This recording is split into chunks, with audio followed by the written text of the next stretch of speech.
بسم اللہ الرحمن الرحیم۔ السلام علیکم ورحمۃ اللہ وبرکاتہ۔ سبحان اللہ العظیم و بحمدہ عدد خلقہ و رضا نفسہ و زینت عرشہ و مداد کلماتہ۔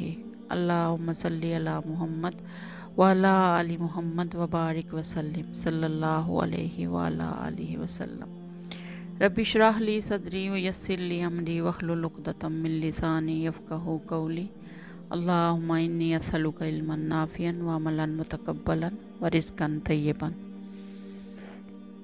کل آپ سے بات ہو رہی تھی کہ آپ صلی اللہ علیہ وسلم سے زیادہ کسی پر آزمائشیں نہیں آئیں، کسی پر اتنی تکلیفیں نہیں آئی، کسی نے اتنے دکھ نہیں دیکھے جتنے آپ صلی اللہ علیہ وسلم نے دیکھے ہیں۔ آپ صلی اللہ علیہ وسلم سے زیادہ کوئی دکھی ہو ہی نہیں سکتا، لیکن انہوں نے اپنے ہر دکھ اور غم کو غم دنیا نہیں بنایا۔ انہوں نے اپنے ہر دکھ اور پریشانی میں اللہ کو پکارا۔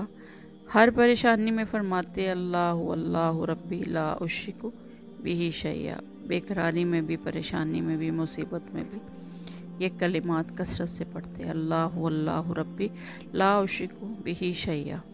اللہ کے نبی صلی اللہ علیہ وسلم پر جب بھی کوئی پریشانی آتی تو آپ کا طریقہ کار یہ تھا کہ آپ صلی اللہ علیہ وسلم اللہ کے سامنے کھڑے ہو جاتے، نوافل پڑھتے کثرت سے۔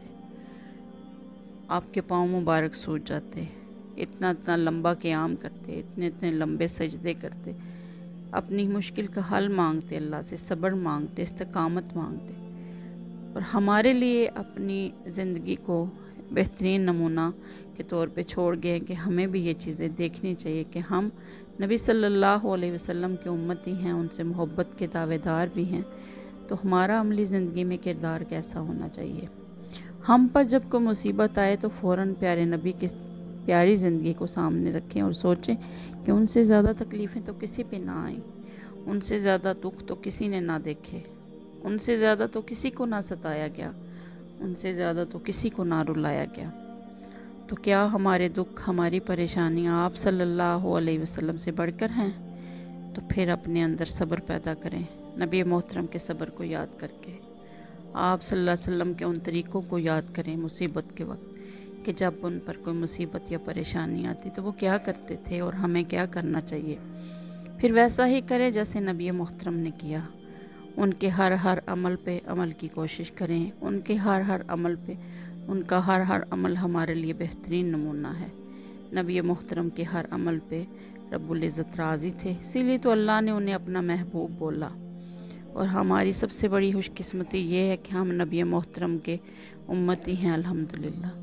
حضرت عائشہ صدیقہ رضی اللہ عنہا سے روایت ہے کہ رسول اکرم صلی اللہ علیہ وسلم نے فرمایا کہ مومن کو کوئی کانٹا بھی چبھے یا کوئی تکلیف پہنچے تو اسے اس کے تکلیف کی وجہ سے اس کے درجات بلند ہوتے ہیں۔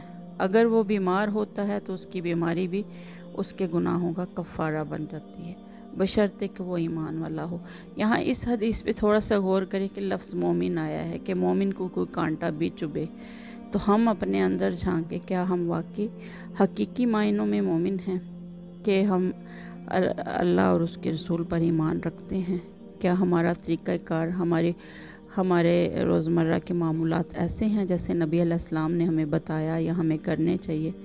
رسول اکرم سے حالی ہولی محبت یا عملی زندگی بھی ہماری ان کی محبت میں اور ان کی اطاعت میں گزر رہی ہے؟